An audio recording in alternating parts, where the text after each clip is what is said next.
Hello, hello, hello. Hey guys, how you doing? It is what? Be different moments time is what? Be different moments time. Got some guests today. Got my grandkids, two of them. Aiden wanted to be on. Rain's on the other side of the camera. She didn't want to be on today. But she's helping us out around and about. Hey Barb, how are you? How are you? How are you? This nice cool day that I'm okay with. I saw some folks say they turned some heat on today. I ain't turning no heat on. No, I ain't turning no heat on. You better put some sweats on or something, but it ain't turning on no heat. Yeah, we ain't turning on no heat. But we gonna enjoy the coolness because the hot is coming.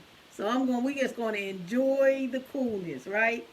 So we gonna get started today, and as you come on, what do we ask you to do? We ask you to share it live and say hello so we can talk to you, because we like talking to each other, right? So say hello.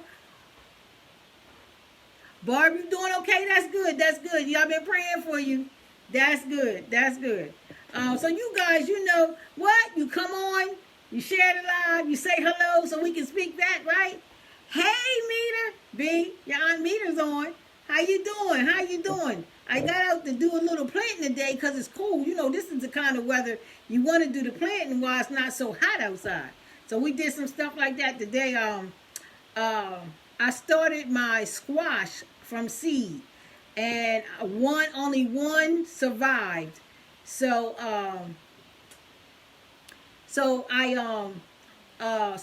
what I did was, it looks really good, so I was ready to put in a plant. But my last bag of potting mix mold or something, so I'm gonna take that back and get a new bag and do that. And I got one watermelon out of all the seeds that I had put in before.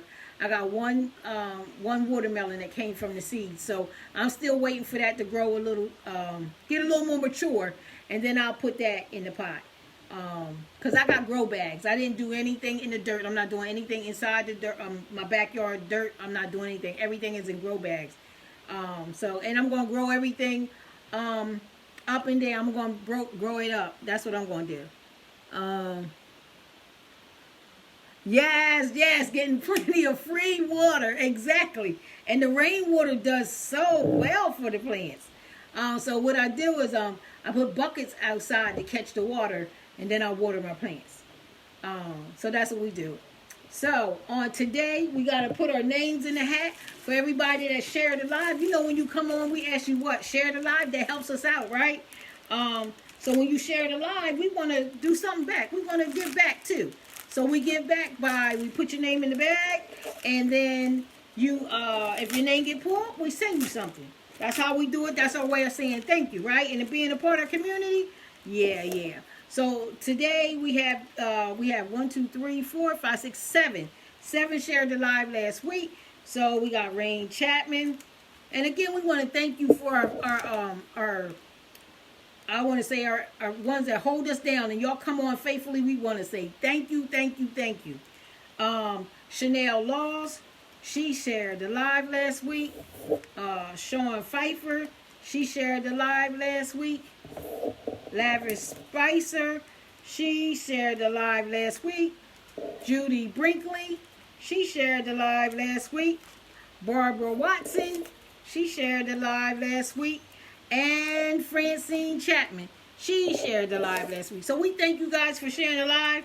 And so we know, what we do. We put the name in the bag. We shake it up.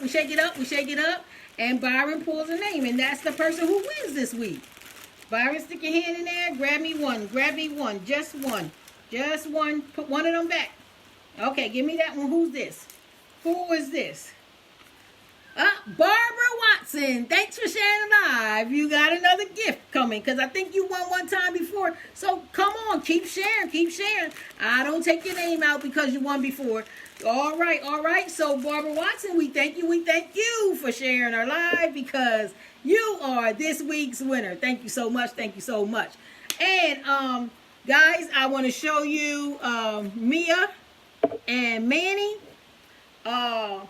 Their production should be Just about, I should be getting these next week. I should be getting these next week. They should be put in the mail. So Mia and Manny should be here next week. But of course, you know, when you get yours, you can name them whatever you want to. These are our felt pocket friends, the new addition to Be Different book. Ha ha ha. I love it. I love it. I love it. I love it as we keep growing. You want to hold these, Aiden? All right. Aiden has them in his hand. Because he told me, he said, Mom, you told me they're going to help me out. I said, yes, they are. They're going to help you out. I'll get it. I'll see it later. He's trying to help me with my technical stuff over here on this side. But it's good. So today we are going to share our story again. That's amazing. Thank you, Sheena. Thank you so much. So we are going to share our story because Byron turned 39 on Wednesday. And we were celebrating all day long. And he was excited. Like, Byron doesn't get like, woo, excited. But he gets excited. And he was so excited. Byron didn't go to sleep until it was almost 1 a.m. I think it was like 12:45 when he decided to go to sleep. Yeah, don't put them on your head. Thank you. So we finally did get some sleep, and then of course I gotta get up and go to work. A little tired, but I do what I do, and thank God I'm working from home right now. So Byron turned 39. We celebrated. We had a good time. He had whatever he wanted. He had his favorite meal. He loves mac and cheese and sweet potatoes. Love it, love it. So I made sure we ordered out and we got that. And I think he had some barbecue chicken to go with it. So he ate and he was good and full, but he wasn't full enough to go to sleep. So it was okay though. It was okay. So we want to share our story. So 39 years ago, Byron was born. But I did not know that Byron had Down syndrome when he was first born. Yeah, so I didn't know right away that Byron had Down syndrome. It was like a year later I found out he had Down syndrome. And only because, as you know, you take your child to the doctors, and at so many months they should be doing this, and at so many months they should be doing that, and so much, you know, and he was doing up until about a year. And then he seemed to slow or wasn't doing anything. So then they did our test and stuff, and they found out that there was a test that was supposed to have been done. You know, you get a lot of different tests when you have an infant, you're born. And he didn't get that test. If he would have gotten that test, we would have known it earlier. But thank God we found out a year later. And so that's what caused us to start looking into some different things. And we had to do some stuff. Every Monday, he had to go to, I think it was called Curative Workshop at that time. So every Monday he had to go there because his motor skills were not strong. They were weak. And we had to build them up. And it was almost like taking them to aerobics, really. And that's what we did every Monday. So in the beginning, I didn't work because he needed someone to take him different places and stuff. So I didn't work, but his dad did. So that's when that's how we worked. So I made sure he got to his appointments and things like that. And then they taught me the different things to do while we were home, and we would do things like that. So when the doctor was trying to explain it to me, I really couldn't understand what the doctor was saying because it was kind of like a shock to me. So when he was talking, you know, I kind of felt like I was on what's that show? Charlie Brown. And on Charlie Brown, you know, the guy, he be going wah wah wah wah wah. Well, that's why it sounded like the doctor was saying to me, because it was too much over. It was too much over my head. It was, I couldn't grasp it. Like, well, why did he just stop now? Why didn't he? Why wasn't he doing what he was doing what he was supposed to be doing in the beginning? So if that was the case, he shouldn't have been doing anything. So it was a whole lot that we had to do and we had to learn. And then they said, because sometimes, because you know, now you look at those that have Down syndrome, they are real skilled, and some can do so much stuff. So at that time when we found out, the doctor suggested that I should put him in an institution. That would probably be the best thing for him. And that I knew I wasn't going to do. I knew he wasn't going in no institution, and I would figure this out. And being the first in our family on both sides for anyone to have Down syndrome. As a matter of fact, I had never heard of Down syndrome until then. So I said, we're going to do the best that we're going to do, and we're going to learn what we're going to learn. So that's what we did, you know. At that time, they also told me that Byron was going to only live until he was 30. That was the life expectancy at that time, was 30. Now they have so much stuff out there now, medical, and it's just so much that they know now that they didn't know then. And now their life expectancy could be like 50, 60 years old. So I am so grateful that they have learned a lot of stuff and taught us, and we're part of the Delaware Down Syndrome Association. But there is a national, and most states have them right there in their own state. And so we get involved. When Byron's in school, Byron's involved with Special Olympics. He also had a buddy, was in the buddy program where older, they might have been high school, I think. I think they were high school. They would come and take them out. And some of them would come there with their parents, and their parents would come introduce myself. I would, get to know them before allowing him to go with them. But it was their buddy system, and that was a part of their social skills, to help build their social skills. So they would come and take them for a couple hours and bring them back. And then for Special Olympics, B loved running and could run. He loved running, so he did track. And they always put Byron, the last one, because he would bring up the rear, as always, and win, and they would get a medal. He loved track, and he loved wrestling. But we had to stop the wrestling because Byron, to him it was fun. He was playing, but he would put people in wrestling moves, and some of the kids couldn't get out of the wrestling moves, and they were afraid of B. So we had to learn that he could not do wrestling. At that time, he couldn't watch it because he didn't understand. He thought he was playing. It, his dad wrestled. His grandmom watched wrestling, and he would wrestle with his brothers. So it was like a part of having fun, but he did not realize. And then he's very strong, so we just had to work that out. So we wouldn't let him. I wouldn't let him I wouldn't let him watch wrestling. But sometimes his dad would sneak off and do that if I wasn't there, if I ran to the store or something. And then I come back fussing, why you letting him watch that? Because he's too strong for these kids. And so he'd be like, okay. So he turned the TV. But by that time, he'd already got the wrestling in him, and he's all geared up, ready to wrestle. But I told him, don't wrestle me. Don't wrestle me. Thanks, Barb. You said awesome job. Thank you. So we just, we learned as we went on. And then he went to a school. At first, when he started school with those that had disabilities. And then they started a REACH program. And they asked that I want him involved in the REACH program, which is a program that they go to a regular school, but they only are in the classrooms with the other students for like gym, art, music, things like that. But their academics, they were all in a different classroom. Byron met so many friends that way.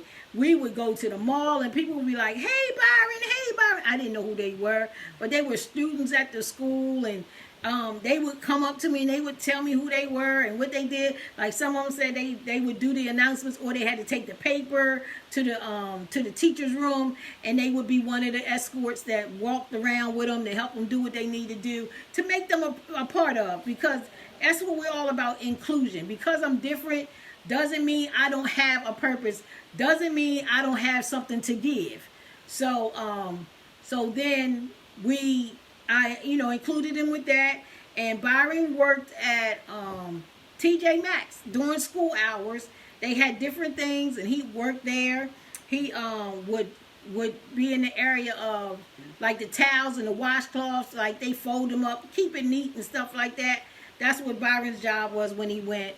And they would go for maybe like an hour or so. They wouldn't be there all day, just an hour, maybe 2 hours and a half, something like that, to give them those kind of skills for career, because some of them work. Some of them actually work like everybody else.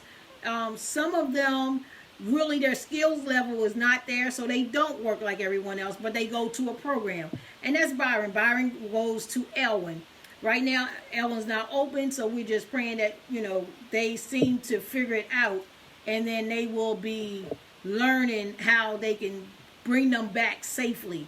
Because it is helpful. It is really helpful for them to be around other people, to be doing things that they were doing. They were going out into the public. They were taking trips and things to help them with their social skills and things like that. And it's just good for them. It's good for all of us, as long as we're doing it safely. So that's the kind of stuff that we do right now. Is me and B in the house holding it down. But we do it well. We do it well. Right, B? Do we do it well? You got me? Yeah, he said he got me, and I got him, so we do it well. So we have no real complaints. We thank God every day. No real complaints, and thank God that Byron is healthy, because some downs they have real serious medical issues, and Byron doesn't. And I think he's only had 2 surgeries. One was on his eye, because the muscle in one of his eyes would his eye would go all over, and sometimes would go in the corner, and you would see nothing but the white part of his eye. So he got surgery on his eye, and then his teeth, where the baby teeth didn't come out, and then they just start loosening in the gums, and he had to get 20 teeth pulled. So those are the 2, and those kind of surgeries I think are minor compared to some of the surgeries that people had to have. So I'm just grateful, and we just thankful. And he is now 39, and we give God all the glory and all the honor. And so just know that even though it seems like they don't have anything in them, they do, and he does. And he offers a lot. He offers a lot of love. He got a lot of patience, and he let me know when I'm getting on his nerves too. He let me know when I'm getting on his nerves too. He'd be like, "Oh, I'm tired of you today, Mom." But we do it together, and I'm just grateful. So that's pretty much what we wanted to do today. Just wanted to kind of talk to you about, and that's how the book came about. Was at Shortridge, and I was teaching Girl Scouts, and it was around our time with Down syndrome when we rock our socks, and I had some books to read, and someone said, do you have a book? And I was like, no, I don't have a book. And I wasn't even thinking about it, but it was prophesied to me about now, it's about what? It's about 18 years ago now that I would write a book, and I didn't have no desire, but it unfolded. That prophecy came to pass. It unfolded.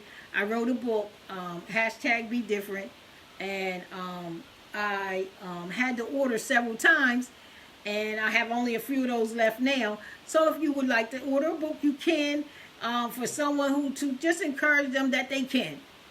Sometimes we feel like we can't, but we can. But #BDifferent is a book that encourages people that you can, no matter what your skills level are. You can do it. You can do anything you put your mind to with the support. You can do it. You can do it. And if we talk about disability, shots, we all have limitations. Every last one of us have limitations. So hold on, let me see what somebody's saying. Okay, Mita said the book is excellent. My grandson read it as well. He liked learning something about his family. Oh, that's awesome. That's awesome. Tell your grandson we said thank you. And thank you for that comment. Thank you so much for that comment. But yeah, so I'm working on my second book, and I'm halfway through that one.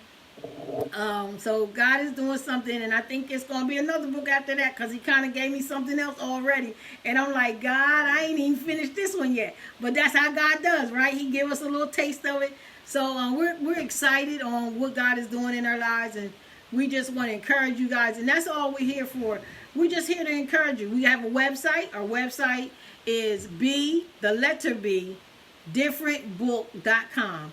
That is the letter B, BDifferentbook.com. That's our website. Go on and check our website out. We got t-shirts and we have books, and we're gonna have Mia and Manny. They will be up on as soon as production is done, and I'm so excited because it's supposed to be done next week. So we're excited about that. So, and then I have another shirt line, some shirts coming out. I talked to someone today who's going to produce my next line of shirts. So we got some stuff coming on. We got some stuff coming out. So stay with us, stick with us, support us, and support us again. How will you support us while we do our lives? Just share our lives. That's all we're asking, just to share our lives. You come on in, because this is a community. This is a community. We want to help each other. So we thank you for your time. We went over a little bit, about 6 minutes. So we just thank you for hanging in there with us, and we appreciate you. And remember, it's okay to be different. Have a good one, guys. We love you.